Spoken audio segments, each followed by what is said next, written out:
안녕하세요. 한의사 강령에게 심통불이익입니다. 2015년 새해가 밝았습니다. 지난 한 해도 심통불이익을 청취해 주신 분들께 감사드립니다. 올 한 해도 선현들의 지혜를 여러분들에게 전달하는 팟캐스트 심통불이익이가 될 수 있도록 열심히 노력하겠습니다. 자, 여러분들은 올 한 해 어떤 목표나 계획을 세우셨습니까? 학업이나 취업, 그리고 승진 등 저마다 각자의 위치에서 목표가 있을 듯 싶습니다. 하지만 우리 몸과 마음이 건강한 것이 무엇보다 가장 중요한 목표가 아닐까 싶습니다. 그러기 위해 저는 올 한 해 착하게 살자라는 목표를 가져보면 어떨까 싶습니다. 착하게 살자. 무슨 조폭들이 팔뚝에 새긴 문신 글자 같습니까? 조폭 영화를 보면 더러 그런 장면들이 나오긴 하죠. 그런데 몸과 마음이 건강해지기 위해서는 사상의학을 비롯해 옛 선현들이 착하게 살 것을 강조했습니다. 그리고 가족이나 대인 갈등에 대한 해법도 바로 착하게 사는 것에 있습니다. 착하게 살면 병이 안 오고 착하게 살지 못하면 병이 온다는 것이죠. 그런데 여기서 주의해야 할 것이 착하게 산다는 것이 정확히 어떤 개념인지를 알고 있어야 합니다. 흔히 착하다라고 하면 이래도 응 저래도 응 하면서 물에 물 탄 듯 술에 술 탄 듯 순한 사람을 떠올립니다.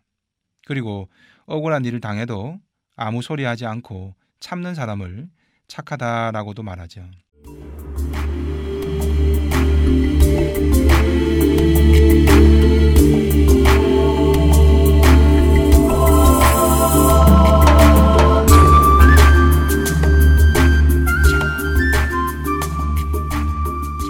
그러나 이는 착하다는 개념에 대한 착오입니다. 사상의학 등 동양학문에서 말하는 착하다라는 글자인 착할 선자는 그런 뜻이 아닙니다. 무조건 억울한 것도 참고 물에 물 탄 듯 술에 술 탄 듯 남에게 싫은 소리도 안 하는 것을 이루는 것이 아닙니다. 착할 선자의 의미를 요즘 말로 풀자면 적절함이라는 단어가 가장 적합합니다. 예컨대 화분에 물을 너무 오래 안 줘서 흙이 바싹 말라 있습니다. 이때 물을 주는 행동은 어떨까요? 적절한 행동이죠. 이게 선한 겁니다. 그러나 장마철에 물이 흥건히 고여있는 화분에다가 물을 더 주는 행위는 어떨까요? 이건 적절한 게 아니죠. 선한 것이 아니라 화분에 화초의 뿌리를 썩게 만드는 어리석고 모진 행동이겠죠. 이것을 악할 악 또는 미워할 오자로 선현들은 정의를 했습니다. 동양학문에서의 선악의 개념은 이런 것입니다.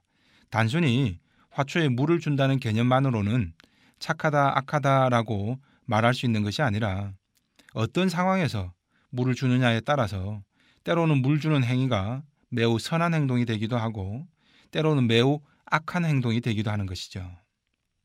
이는 사람 간의 행동이나 갈등 상황에서도 마찬가지입니다. 아내의 심한 두통과 만성 통증 때문에 내원한 한 부부의 사례를 통해 구체적으로 살펴보겠습니다.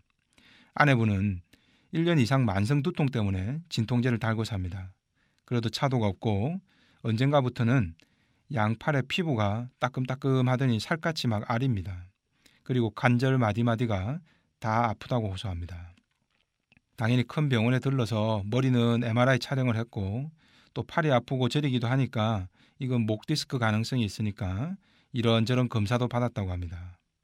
그런데 아무런 이상도 발견할 수가 없었습니다. 아내는 도대체 왜 아픈 것일까요?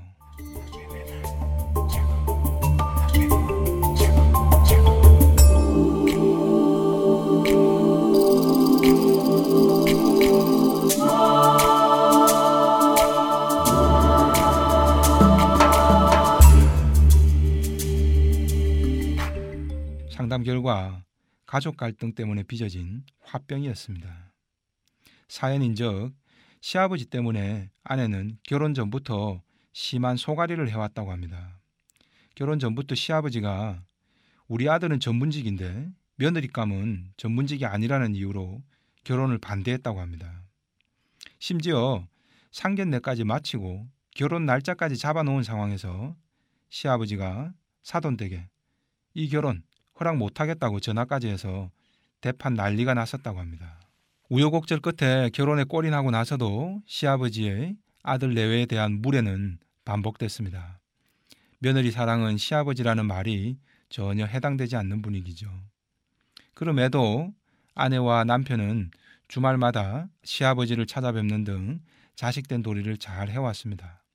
그런데도 시아버지는 며느리한테 불쑥 마음에 안 들고 섭섭하다면서 폭언을 하거나 시댁에서 내쫓기까지 했다고 합니다. 성격이 보통이 아니신 거죠. 남편 역시 그런 시아버지와 자주 싸울 수밖에 없었다고 합니다. 그런데 시아버지의 무례 때문에 싸우고 나서도 남편은 결국 돌아서면 그래도 내 아버지인데 라는 결론에 이릅니다. 남편은 이런 갈등들이 결국 자기 자신이 못나고 부족해서라고 생각하면서 또 시댁을 찾아간다고 합니다. 위 부부의 에피소드들을 들어보면 시아버지는 예의를 잘 모르는 강박적 소음인에 가깝습니다. 자신이 내키는 대로 하면 아들이나 며느리가 상처받는지는 염두에도 없이 내지르는 스타일이죠. 당연히 남편분 역시 이런 아버지 때문에 괴롭겠죠. 남편분도 이제는 아버지한테 전화만 와도 가슴이 두근거리고 일부러 전화를 안 받게 되고 전화 왔었다는 사실만으로도 하루 종일 회사에서 기분이 안 좋아진다고 말합니다. 그런데 지금까지 시아버지가 이런저런 돈이 필요하다며 아들 내외에게서 가져간 돈만 수천만 원이 넘는다고 합니다. 그리고 아버지는 언제 그런 큰 돈을 내게 줬냐며 모르쇠 한다고 하니까 참 기가 막히죠. 게다가 다른 집 자식과 비교하면서 아들 내외를 효심이 부족하다며 타박한다고 합니다. 이런 과정에서 아내는 괄괄한 성품에 시아버지에게 상처받는 일이 한두 번이 아니었겠죠. 또 그를 남편에게 하소연할 수밖에 없었겠죠. 그런데 남편은 그래도 내 아버지인데 어떡하냐, 네가 좀 참아라, 이렇게 나옵니다. 또 우리 어머니는 평생을 저런 아버지에게 맞춰가며 살아왔는데 너는 일주일에 고작 한 번 보는 건데 너무 심한 거 아니냐며 되레 역정을 낸다고 합니다.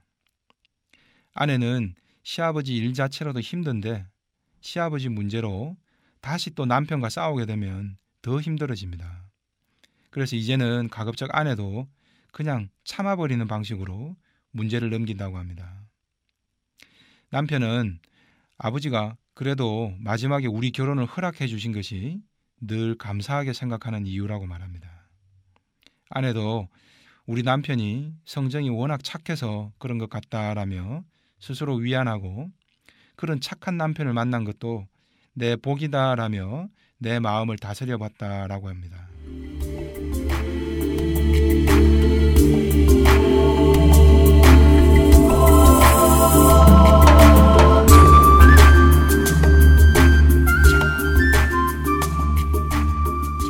자, 여기서 한번 물어볼까요? 이 환자 내외분은 과연 착한 분들일까요? 저렇게 괄괄한 시아버지를 그래도 극진히 떠받들고 있으니 과연 착한 것일까요? 언뜻 우리가 이런 이야기를 들으면 참 그 집 며느리나 아들은 착하다라고 말하기 쉽죠. 그러나 과연 이들이 정말 착한 사람들일까요? 아니면 모진 사람들일까요? 착하게 살았다면 화병이 오지 않았어야 합니다. 화병이 생겼다는 건 어떤 식으로든 환자 자신 또한 모질게 대하 처하고 살아왔기 때문으로 봐야 합니다. 정리를 하자면 괴팍한 시아버지는 아들과 며느리에게 매우 무례합니다. 그리고 자신의 욕구 불만을 며느리나 자식에게 투사해온 것이죠. 그런데도 아들과 며느리는 이를 그대로 수용하고 참기만 해온 겁니다. 이는 마치 장마철에 논에 가서 물을 더 뿌려주는 식이죠. 진정한 선악의 개념에서 본다면 이는 결코 착한 것이 아니라 모질고 악한 것이죠.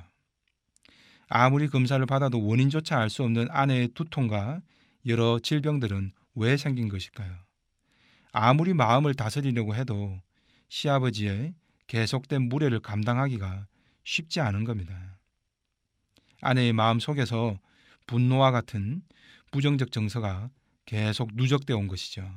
하지만 강팍한 시아버지를 대상으로 감히 여린 아내가 혼자 나서 불만을 표시하거나 시아버지의 태도를 시정해 줄 것을 요구할 만한 상황이 못 된 것이죠. 여기에 남편 역시 아버지라면 꼼짝 못하는 식이 되다 보니 아내는 탈출구가 없었던 겁니다. 참는 것 외에는 별다른 도리가 없었다고 생각한 겁니다. 결국 압력밥솥처럼 억압된 정서가 뻥 하고 터져나오는 것이 화병인 겁니다.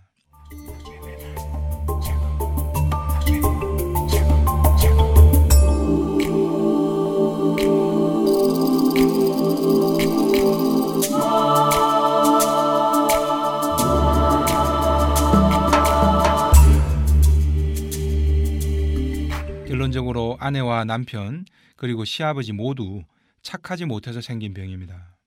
이재마 선생은 한 집안이 건강하려면 현명한 지아비와 자애로운 아내가 있어야 한다.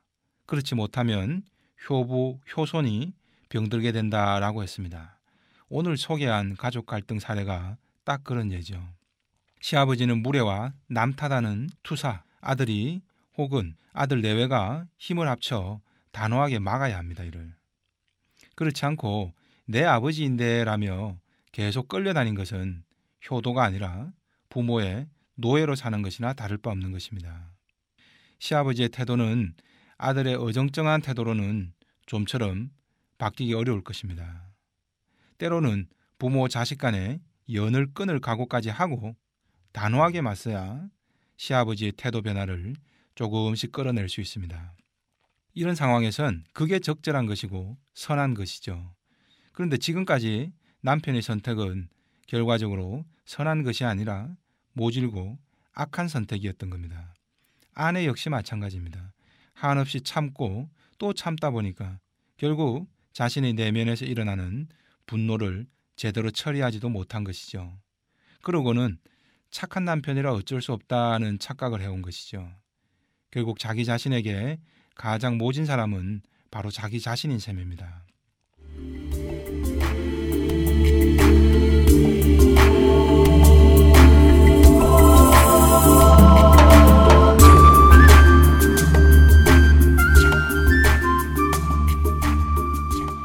이 부부에게 필요한 것은 사적생, 생적사의 각오입니다. 즉 죽기를 각오하면 살지만 당장 살아날 궁리만 하다 보면은 결국 죽게 된다는 말이죠. 여차하면 시아버지와 연을 끊을 각오로 시아버지의 지나친 무례에 대해서는 단호하게 대처하는 것이 바로 죽을 각오를 하는 것이겠죠. 그랬더라면 시아버지도 함부로 장성한 자식 부부에게 지나친 행동을 계속하지 못했을 겁니다. 그랬더라면 아내가 이런 병까지 걸리진 않았겠죠. 사람은 누울 자리를 보고 다리를 뻗는다는 말처럼 아내와 남편이 시아버지가 그토록 무례하게 굴어도 계속 방임하고 용인해 줬기 때문에 그런 악순환이 반복된 것이죠. 내 인생의 주인으로 그 누구에게도 휘둘리지 않고 부부가 가족의 중심이 되는 것이 진정 착하게 사는 길이겠죠. 부모의 노예가 되어서 부모의 무례하고 지나친 요구도 나는 착하니까 라는 착각에 젖어서 구분하지를 못하면 이것이야말로 가장 모질고 악하게 사는 삶이라는 겁니다. 부부나 가족 갈등뿐만이 아니라 직장이나 친구 등 다양한 대인관계에서도 마찬가지입니다. 그저 나는 착한 사람이라는 착각 속에서 억울해도 참고 표현도 못하고 살아가는 것이 결코 착한 것이 아니라 악한 것이라는 선현들의 가르침을 올 한 해 되새겨볼 필요가 있습니다. 때에 따라서는 싫다고 말도 하고 나에게 모질게 나오는 상대에겐 큰 소리도 치고 욕도 하고 당당히 싸우기도 하는 것이 진짜 착하게 살아가는 것입니다. 올 한 해는 모두가 착하게 사는 한 해, 그래서 큰 병이 없이 살아가는 한 해가 되었으면 합니다. 이상 한의사 강용혁의 심통부리기였습니다.